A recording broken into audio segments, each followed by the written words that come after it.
Девушка, будьте добры, ответьте мне. Қазақшасы жауап бересіз бе, сәлеметсіз бе? Маған паспорт керек еді. Жоқ, сіз емес, мына кісі. Жауап беріңізші. Мына жерде 2-3 кісі отыр.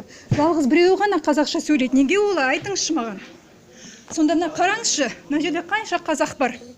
Неге үш адамның ішінде жалғыз біреуі ғана қазақша сөйлейді? Айтыңызшы.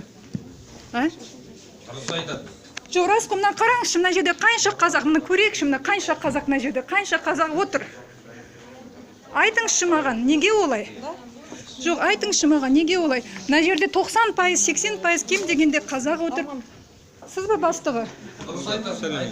Сіз де келіңізші ағай. Дұрыс айтып отырмын ғой. Мынаны қараңызшы, менің атым Жұлдызай Назарқызы Форд. Мен мына жерде 3 мысалы регистраторларыңыз отыр, солай ғой, жалғыз біреуі ғана қазақша сөйлейді.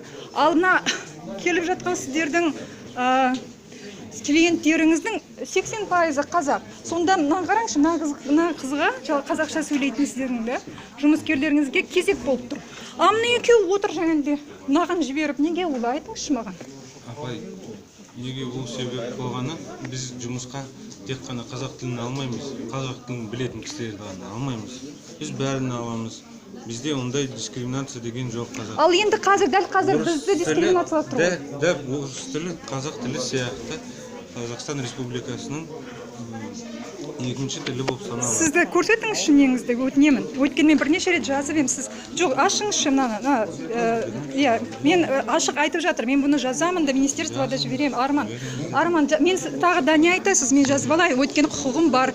24-ші бап бойынша білесіз, жаңағыдай тұтынушылардың құқығын қорғайтын заң бойынша мен видео жасауға құқығым бар. Не себеп? Айтыңызшы, неге олай? Айтып тұрмын ғой сіз. Ал енді мен айтайын, сіз тыңдайсыз ба? Жұмысқа алу үшін. Орыс кісілерді аламыз, қазақ кісілерді аламыз. Дискриминация деген жоқ бізде. Ал енді, болдыңыз ба? Дәл қазір, мысалы, мені дискриминациялап тұр ғой, қазақ тілділер. Ал енді неге, мысалы, қараңызшы, сіздердің айтып жатырмын ғой, 3 мына жерде жұмыскер бар.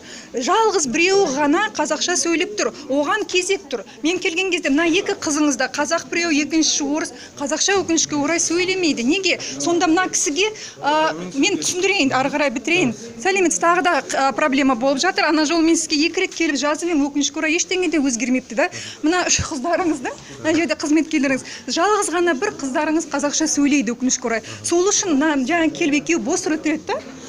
Мен паспорт жасайын деп ем, сөйтсем ана қызға барыңыз дейді, өйткені ол қазақша сөйлейді. Сонда тыңдаңыз, 3 қызметкерден біреу ғана қазақша сөйлейді. Сонда қазақша қызмет алыпсыз ғой. Жоқ, мен ондай болмайды. Басқалар ше, неге бұлар сөйлемейді? Мен сізге қызмет көрсетейін қазақша. Мен бар ғой, ондай болмайды. Мына кісі айтады, дискриминацияламаймыз дейді біз. Сонда өзіміздің қазақтар дискриминация тұрсыздар ғой. Мына жерде 90-80% кем дегеннен бәрін түсірдім қазақтар. Сіздер де 90% қазақтарсыздар, ал неге мысалы қазақтардың құқықтары шектеулі? Өйткені қараңызшы, шектеулі тұр. Өйткені біз кезекке тұруымыз керек. Мына жерде жаңағыдай адам тұрды, 3 адам тұрды, мына екеуіне ешкімде жоқ.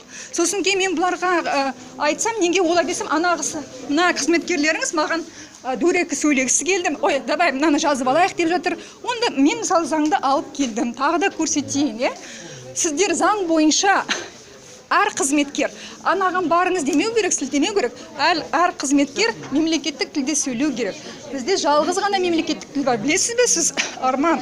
Ол қазақ тілі, орыс тілі, равненный государственный язык. Енді немене сонда орыс тілі басым болып тұр ғой мына жерде, қарасаңызшы. Неге басым болып тұрған жоқ? Жарайды, онда әңгіме бітті осымен. Кім мені қазір? Енді неге мен кезекке тұрмын? Мынаған кетіп бар, аналар босқа отырады. Сонда мен сізге паспорт туралы айту керек қой. Неге отырғызбайсыздар 2 тілде, орыс болсын, қазақ болсын, бұлар... Айтып тұрмын ғой сізге, апай, бізде дискриминация жоқ. Арман, сіздер қазақтарды қазақ тілде дискриминация жасап тұрсыздар. Өйткені олар күту уақыты көбірек болады. Түсінесіз бе, орыс тілдерге қарағанда? Орыс тілдерге ешқандай да бұғат жоқ. Олар келеттен кез келген, мысалы, қызметкерлерге қызмет алалар. Біз олай емес, біз жүгіріп іздеп жүруіміз керек, біз күтуіміз керек. Неге олай? Енді үшеуінің біреу ғана сөйлейді ғой, ол қалай сонда? Жоқ, ол болмайды. Қазір кім мен қызмет көрсетеді? Мені күттің демейді. Өйткені мен де шаршадым күтіп. Сұрағыңызды айтыңыз, мен жаңағыдай паспорт жайлы, мен паспорт жасағым келді, жарайды. Загранпаспорт керек. Мен шаршап кеттім. Бұл не деген өзіміз дискриминациялаймыз. Мен сізге қазір құжаттарды көрсетейін, жарай ма? Масқара ғой мынау. Өз жерімізде жүріп біз